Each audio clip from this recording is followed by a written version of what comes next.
No, They it's love so to spend their nice. time in the shop. Yeah. And then sometimes they sit down and have a coffee and a cake afterwards. Yeah, and it's so good. They extend They their still don't time want to there, go. you know? They still don't want to go. Yeah, and But I love think it. also what you're nearly unconsciously or consciously doing is also really bringing to people's mind that is conscious shopping. Like you're also kind of really, I think you're encouraging and inspiring, like sort of the sustainability and of just being like, okay, I'm slowing down. Okay, oh yeah, I don't want to buy this. I want to buy that. And I think also some people, the other day I was standing outside, when we were waiting, because now it's two or three people in at one time because of Corona. And this lady's like, what is this shop? Like, she was really confused.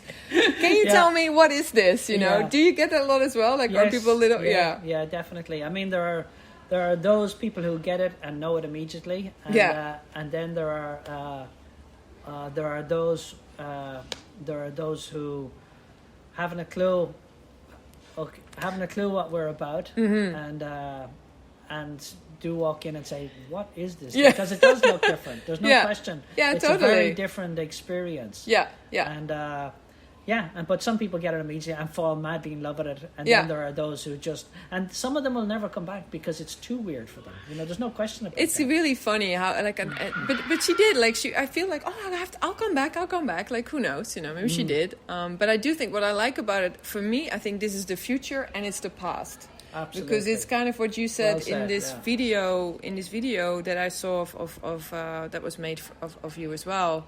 I think you said something like, but in the 40s and 50s, this is what people did. Like, the makers would be there, like in Dutch we call it the kruidenier, the old shops. And that's also important for you, right? I think. In olden days, you want to call it that. If you go back in time, a shopkeeper was there in the shop and looked after his customers. And you came in as much to have a chat with the shopkeeper as you did to go and get what you required. Yeah. And I love that very much, and I feel I'm kind of doing my part, and I actually love being in the shop, and I love the whole experience with the customers, and so I think it's different in regard, but that's how it used to be always, and that's where I take my kind of cue from is in the old days. You go to a shop, you talk to the shopkeeper, and it's probably I was going to say it's a very Irish thing, but actually it's a very traditional thing in any society. Absolutely. And especially in the Netherlands also. I mean, I remember I'm 40, so I'm not as old, but my grandmother used to, when we were young, like, I also come from a small town, and we had this, like, actually a shop on wheels, like he was, and we called it in Dutch the SRV-wagen, and it was just, for me, it was like, it was like an excursion, because as a kid I was allowed in, and it was just a shop on wheels. So you would come in and then you do the shop, and and everything was in glass and milk in glass bottles and all the kind of stuff. And I would come in with my little basket, and I remember, like, what an amazing feeling that was. And I kind of, like, it's because I usually actually don't like shopping, so it's really nice to come in and go to a shop where you actually do have a bit of a chat, and you're welcomed, and you get to know each other, and it's a beautiful, it's a really beautiful it's an feeling. Experience. It's not just shopping. Exactly. And I think, and one of the things that we wanted to do from the beginning, and we'll want to do if we even grow this business, is every shop, if we end up with more shops, every shop will be a community-driven business. So each one will kind of stand within its community and serve its community. Yeah. The kind of the idea of the shop serving the community, I love. Yeah. That's what I'm trying to grow. Yeah, absolutely. So there's also that real social aspect of, like, the importance of. Yeah. And is it something that you're, like, imagining, going back to your imagination, like having more shops? Is that something that you'd like to have? Yeah, we've very big plans for the next couple of years, and we have to. The main obstacle for a shop like this, let's say the main challenge, I should say, is people have become so used to convenience, are kind of spoiled by convenience, that we as a slow shopping experience have to address that. Because even the products that we have, even what we're offering for sale, all has to be thought about. You have to cook. You have to. A lot of them have to be soaked overnight. Yeah. You have to actually think and plan about how you want to use its ingredients. Yeah. It's not a case of taking a frozen pizza out, going home, sticking it in the oven, and having your dinner over in 5 minutes. You really have to think about it. Yeah. And so, it's not I wouldn't call it a convenient way of shopping. So, and it's also, you come into the shop and it's a relatively slow experience, as we said already. So therefore, if you're in a hurry and you're just finished work and you want to go home, it's not the most convenient place in the world to walk into. So we have to address that. If we want to succeed, we have to address. And one of the ways we're going to address that is to go online. And so that people can, at least from work or from home, decide for the next week, this is what we're going to have in the house, and they'll put their order in. And particularly in a time of coronavirus, if people are nervous to go out, we can deliver it to them. And so we're addressing the many aspects that are a problem within this type of business that we're finding a solution for that. It's perfect. But each time we address something, it raises another problem. And so, for example, deliveries. How does a package-free, zero-waste business do deliveries? I mean, it sounds like a simple thing to do. You do deliveries. But actually, the truth is, if you were to be truly zero waste, if you were to be truly package-free, how the hell do you do deliveries? And yet we need to do it. So we've come up with a solution that we're going to implement in the next couple of months. And ultimately, it's we will take responsibility. So we're going to deliver everything in compostable packaging. We're going to have an in-house compostable industrial drum. We will take back. So when you put your order in online, you'll get a coupon. The coupon would allow you to bring your package waste and your food waste back. And we will compost it on site. And convert that into compost within 6 weeks. So it's truly the first, I believe, genuine kind of circular that's a zero beautiful waste thing. Model for delivery. Then it's 100% zero waste. Then it's 100%, And we're working with one of our suppliers at the moment who hopefully very shortly will be delivering to us in drums that they will take back. So there's no packaging involved. Great. In even coming into us. That's amazing. And it won't be in total, but the more we can do that, the more we can absolutely eliminate and influence our suppliers as well with packaging. Wow, that's really wonderful. That's really great. So that's then, awesome. So there's definitely. So then, if we do that, then I want to open up. If we succeed in that, and if we can prove over the next 6 months that this is a viable model working business, here, exactly. If it works, if we can prove to ourselves, actually this works. This serves the community. The community love it. We're solving a problem for the state by handling waste. We're actually doing something great and making money. Well, then we'll open up lots of them all over the place. Amazing. That's the plan. I hope that too for you. But we'll see. We have to make it right first in this one place. Well, it's also good, like what you're saying as well. Like I think I used to have my own cafe with my best friends in Lisbon, and so many people would come in like, "Where's your other one? And are you gonna like?" And we were like, "Let's first just really focus on this one." So I think you can also have error and trials and like see how things go and not only that. I don't like the model of, and maybe I'm going to shoot myself in the foot by saying this, but I don't like the model of venture capitalists or investors coming along, pumping money in, and then it becomes a real hardcore, because the next thing you become is just another supermarket if we and that's not. So for us to expand, what I want to do is I want to expand within communities and funded by communities.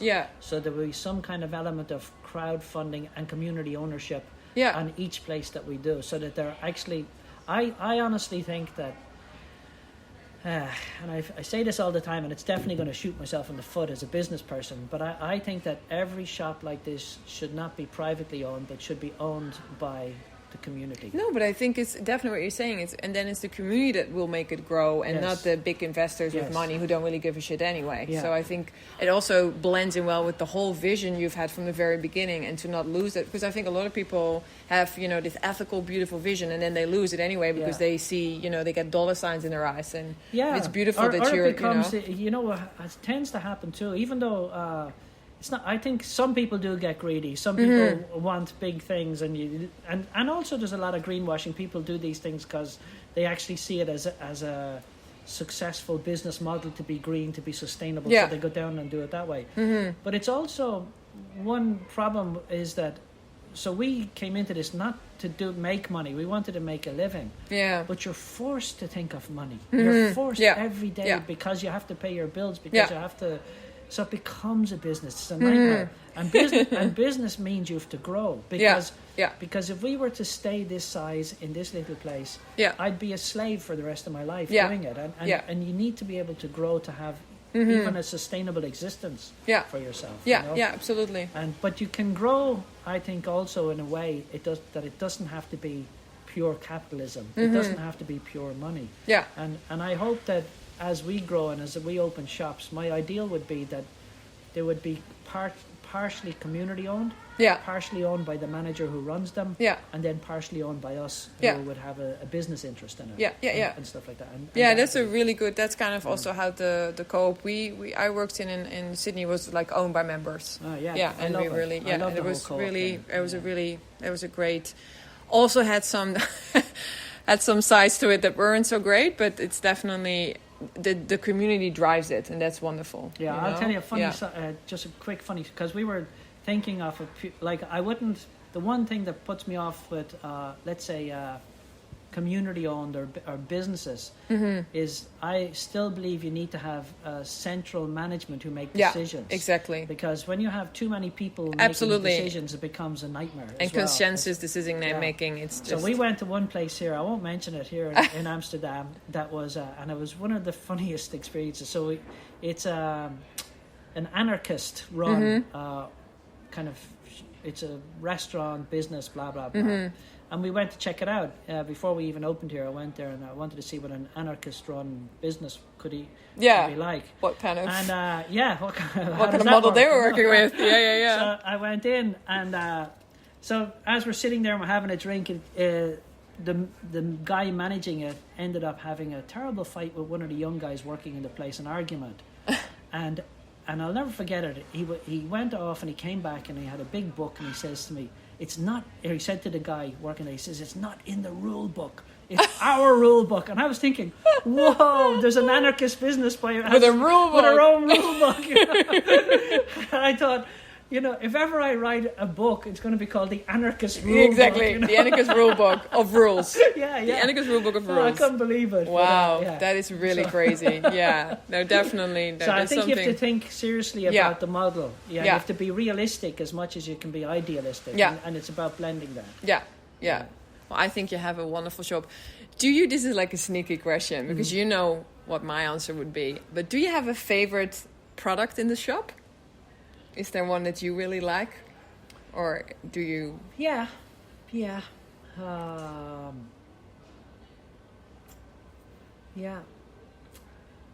I guess I really like the vegan cheese. Hey, that would be my answer. And I think we're probably even going to pick the same vegan cheese. But I think we have a range of vegan cheese, and I'm blown away by the standard of vegan cheese that's available here. And that we have a couple of really amazing suppliers, but I do have a favorite vegan cheese that I really, really like, and I think you do too. And I think I do too, and I think they are on my podcast. If you go a few podcasts back, definitely. So we won't mention them, but they kind of know what we're talking about. But is there anything that I've forgotten to ask, Winter? Is there something that you still would like to add, or did we not get into something that you wish we would have gotten into? No, to wrap up. No, I'm quite happy. I'm really happy, and I'm delighted that you've come to Amsterdam. Come back, I guess. I'm delighted you're here. So happy you're here. So, and I do think that there's probably one other thing I'd like to say is that this business is growing, and again, we survived because myself and Maria worked really hard. But we've also survived because of volunteers. There's a huge volunteer movement. And an awful lot of people wishing us well, and which keeps us going all the time through the hard times and through when you're exhausted and tired. And I think it's, although we're here and we have the shop and we do a lot of work, it's actually all of them who truly will make it all happen at the end of the day. So I'm very thankful for the volunteers and thankful of the well-wishing community that exists who are there supporting us, and it's great, and that's what I'd like to say. Awesome. Well, that's a beautiful thing to wrap it up with. So everybody who is listening, this was me in winter here from the Little Plant Pantry. If you live in Amsterdam, you have to come and check it out. And you don't have to be confused because now you know